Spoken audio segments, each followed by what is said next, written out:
मान दो या बाल को बैठ जाओ बच्चों।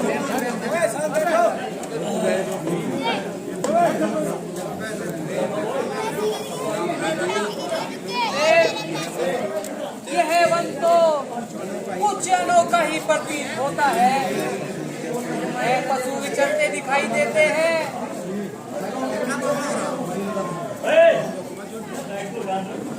और नहीं पक्षी बोलते दिखाई देते हैं। बीमारी इसका क्या कारण है गुरुदेव?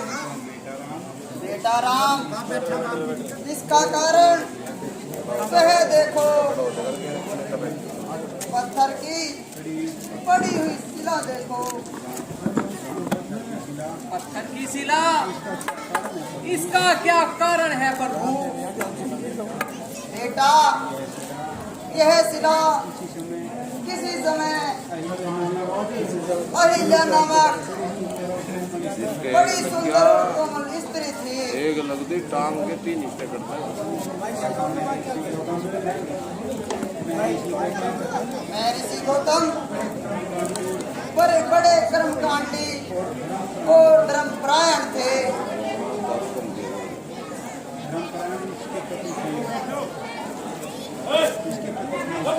इसके पति थे। एक बार जब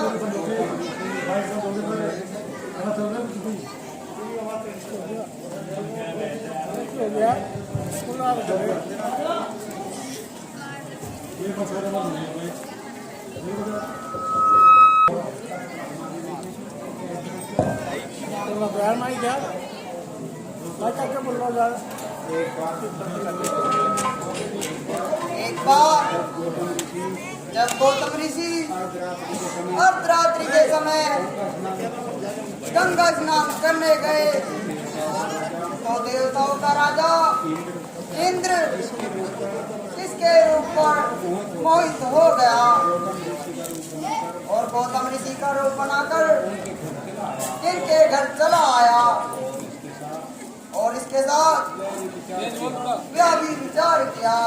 कुछ समय बाद गौतम ऋषि लौट आए तो इस स्त्री ने इंद्र को छिपा दिया था और गौतम ऋषि से झूठ बोलकर इस पर ऋषि ने क्रोधित होकर इसे श्राप दे दिया, ये तो पत्थर की हो जा। यह श्राप सुनकर अहिल्या बहुत डरी और अनेक प्रकार से विनती करने लगी। तब ऋषि ने दया करके यह वरदान दिया कि जब सूर्य वंश में राम अवतार होगा तो उनके चरणों की रज से तेरा उद्धार होगा। बड़ी ही विचित्र कथा है गुरुदेव। हाँ बेटा, परंतु हे रघुवर, अब कृपा करके इस अभागिन का पाप हरो और चरण देकर इसे कृतार्थ करो।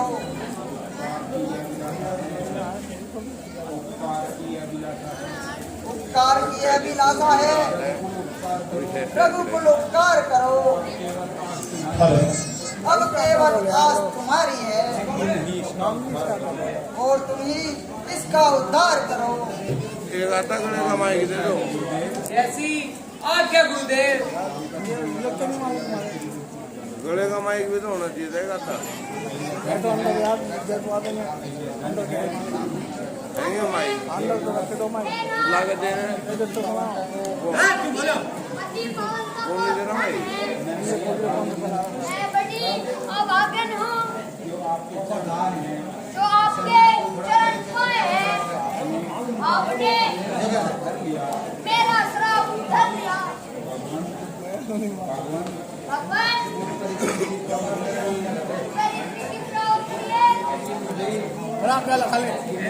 कि मुझे मेरे पति के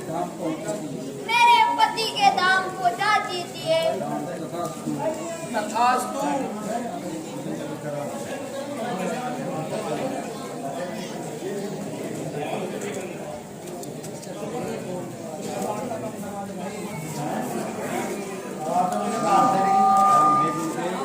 हे गुरुदेव, ये धारा किस नाम से बहती है?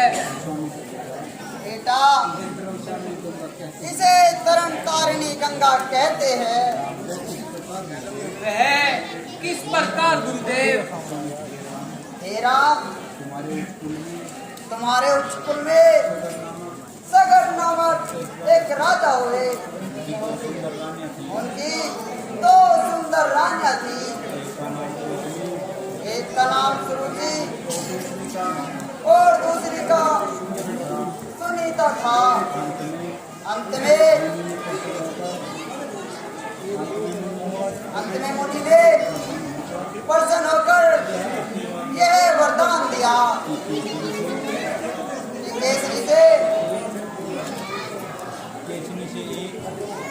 से एक और सुनीति से 60,000 पुत्र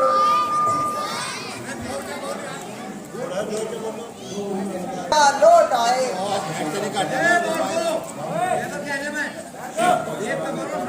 शुभ अवसर आने पर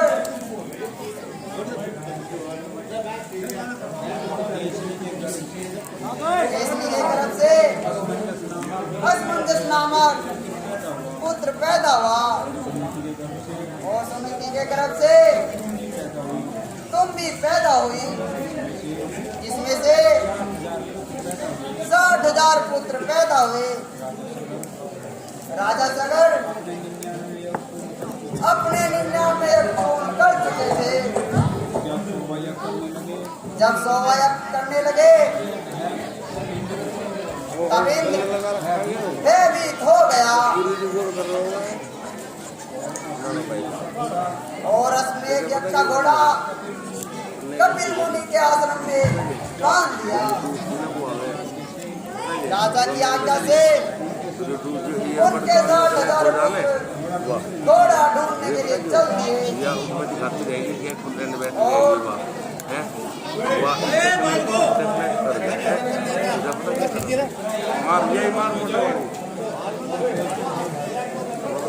पहुंचते पहुंचते आश्रम में जा पहुंचे।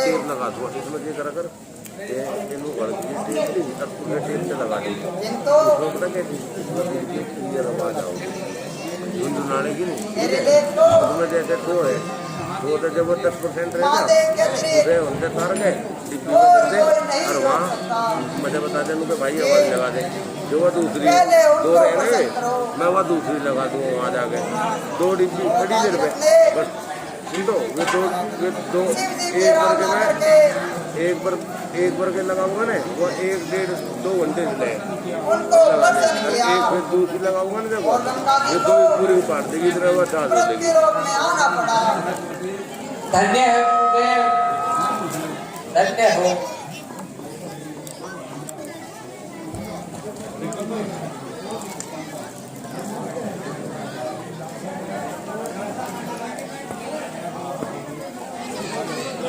बैठ जाएगा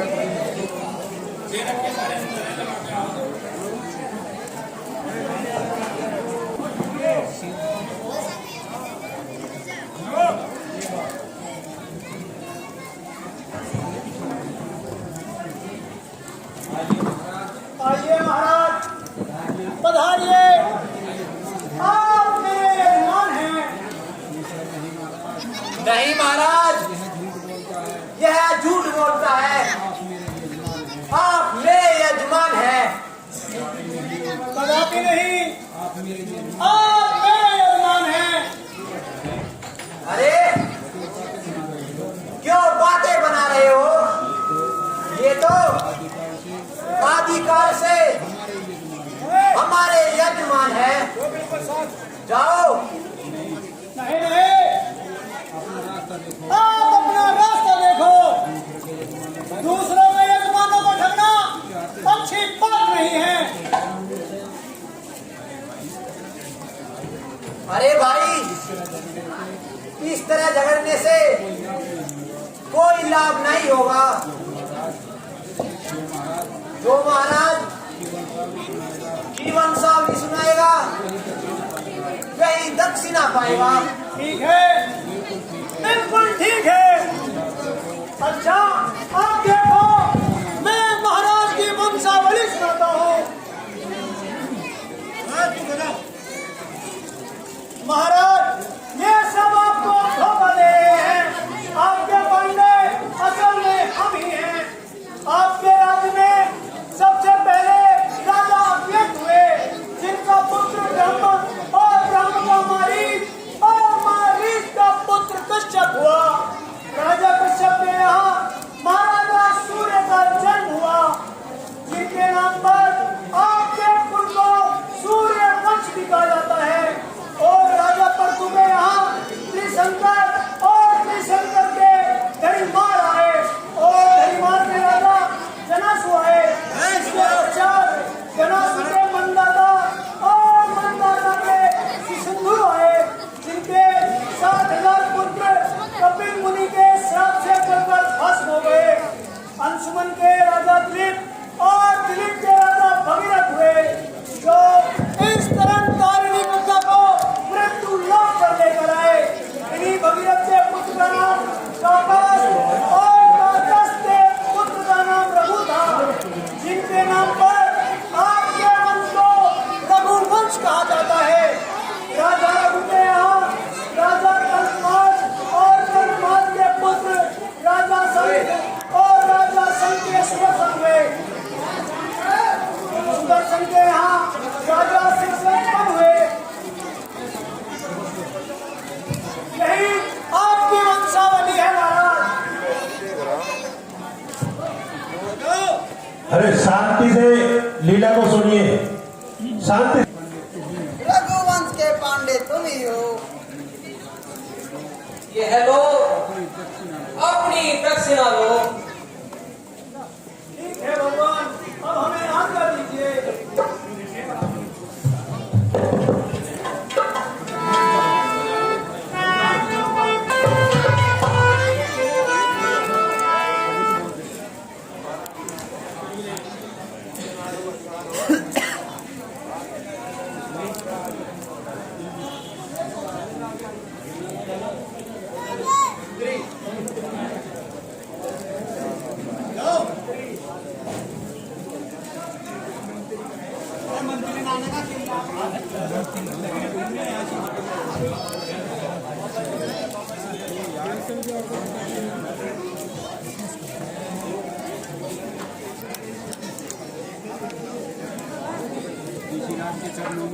ऋषिराज के चरणों में जनक का प्रणाम स्वीकार हो।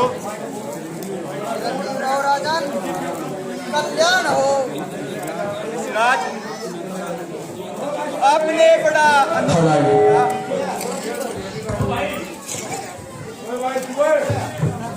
शुक्र किया जो ऐसे शुभ अवसर पर हमें दर्शन दिया। इस भूमि के भाग जगे जो दर्शन आपके पाए हैं, ये दोनों सुकुमार बालक कौन और किसके जाए हैं। ये मुनि कुल तिलक कहलाते हैं, या छतरी कुल के दीपक है, या आए विगल वेश धर के जो सब त्रिभुवन के नायक है। इनके दर्शन कर मुनि नायक अनुराग बढ़ा ही जाता है। बरबस यह चित्त भरम सुख से इस समय हटा ही जाता है। ऋषिराज, आपके साथ में ये दोनों किस बड़भागिन के दुलारे हैं और किन किन नामों से पुकारे जाते हैं। राजन, ये अयोध्या नरेश महाराज दशरथ के सुकुमार है। इनका नाम राम और इनके छोटे भाई का लक्ष्मण है।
शख्सियत के उत्सव को ये देखने यहाँ पर आए हैं। राजन तेरे ही प्रेमवश हम इन दोनों को लाए हैं।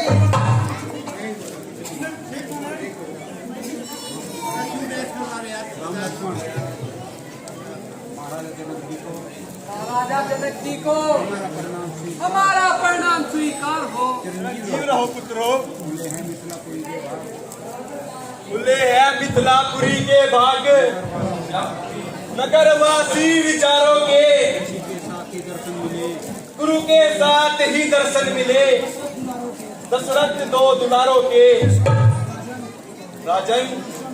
राजन, यह आपकी बड़ाई है जो आपने इन राजकुमारों के प्रति ऐसी श्रद्धा दिखाई है। अच्छा महाराज, अब किसी प्रकार का प्रश्न मत उठाना और किसी वस्तु की आवश्यकता हो तो शीघ्र ही हमें बताना। नहीं महाराज, हम बड़े ही सुख में हैं।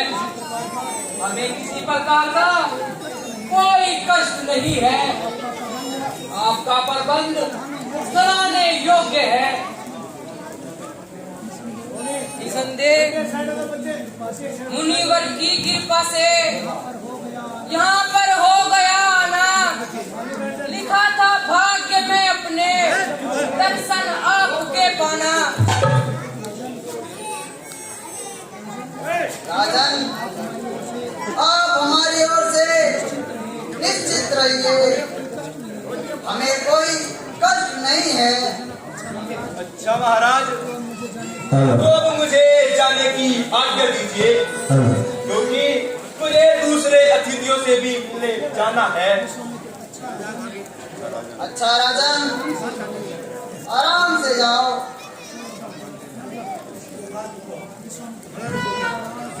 बेटाराम, अब संध्या का समय हो गया है,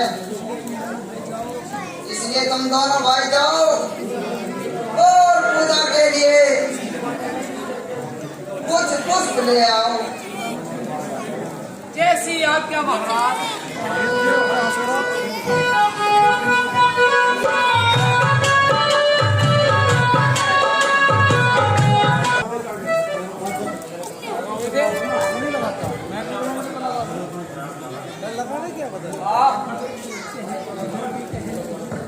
जिधर भी टहनियों पर देखो फूल ही फूल आए हैं।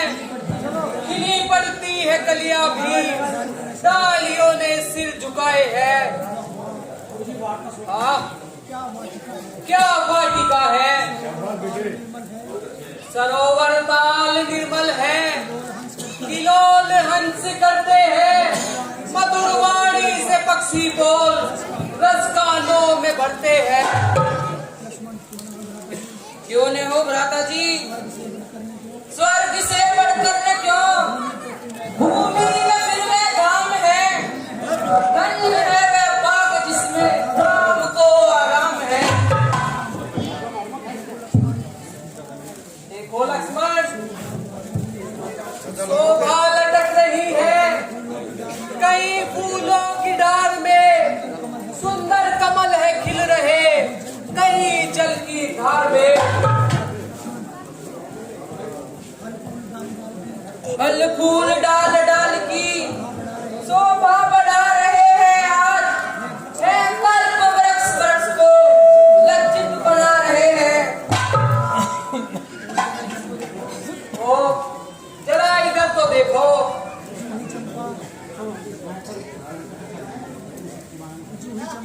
पूरी चंपा चमेली क्या नई शोभा दिखाती है। हवा के झोंकों से देखो कालीन की लहराती है। राजा जी सुनिए तो सही, ऐसे मधुर संगीत की ध्वनि आ रही है मानो इंद्र के दरबार में उर्वशी गा रही है। प्रतीत होता है कि कुछ देवी पूजन के लिए स्त्री लड़कियां इधर ही आ रही है। आओ, हमें बोर हो जाते हैं।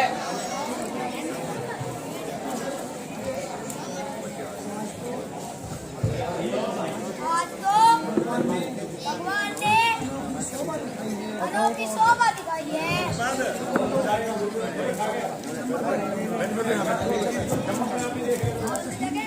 आशा की तुम ठीक कहती हो। अरे सखियों,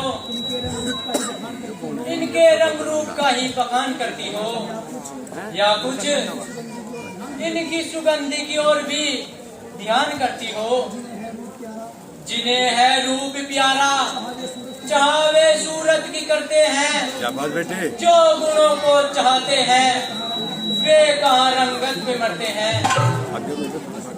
आशा की आज की शोभा तो देखकर को मन यही चाहता है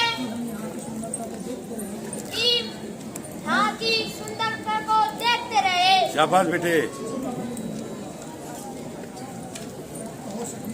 कहो सखी, क्या बात है? इतनी पसंद कैसे हो रही हो?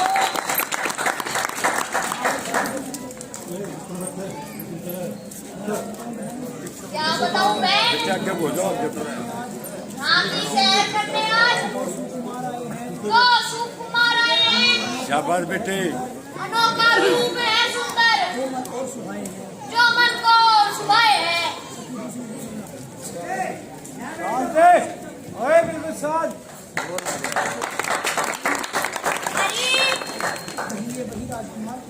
कहीं ये वही राजकुमार तो नहीं जो मुनि सौमित्र के साथ आए हैं? शाबाश बेटे। शाबाश। सुना है रूप दोनों का है बस योग दर्शन के। लगे हैं जो मोहिनी मूरत, बड़े ही भाग्य उस जन के।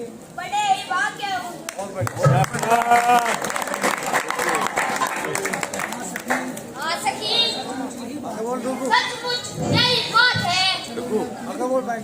चलो अब मैं तुम्हें दिखाती हूँ। देखो। आह विधाता, कैसा अलौकिक रूप है, कैसी मनोहर मूर्ति है।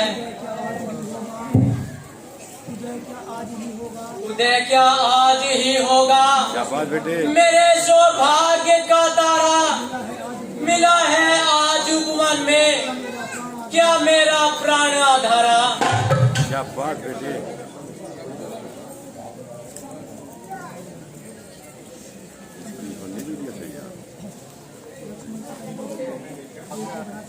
देखिए भ्राता जी, यह फुलवारी में कौन सुकुमारी है? शाबाश बेटे राजन। ऐसा प्रतीत होता है कि लक्ष्मण जी यह जनक दुलारी है। किसी के रूप ने जादू सा सब वृक्षों पे डाला है। इसी के तेज का इस भवन में बाढ़ में उतारा है। शाबाश बेटे शाबाश। भ्राता जी, आज पहली बार आपके मुख से सुंदर रूप का वर्णन होता है। इसका क्या कारण है? क्या बताऊं लक्ष्मण, ये आश्चर्य की बात ही नहीं, लज्जा का भी स्थान है कि मेरा मन इस प्रकार से चलायमान है। ऐसा क्यों हो रहा है प्रभु? नहीं कह सकता कि इस रूप का आकर्षण है या मेरी आंखों का दोष है, क्योंकि मैं जितना दमन करता हूँ मन उतना ही खिंचा जाता है।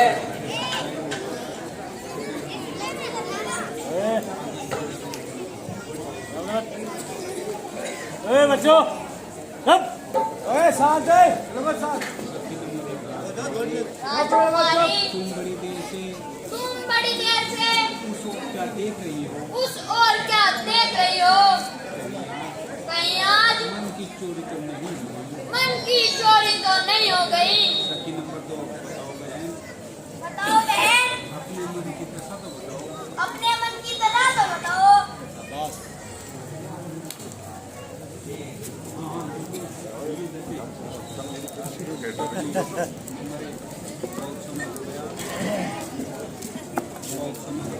बहुत समय हो गया,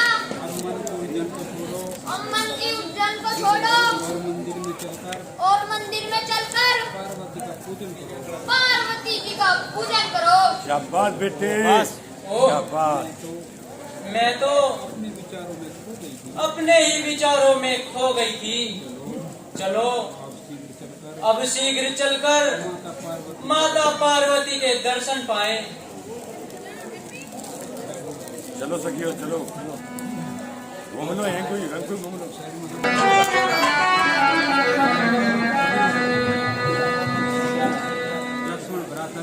भ्राता जी अब चलिए, गुरु जी की संध्या का समय होता है। हाँ चलो भाई।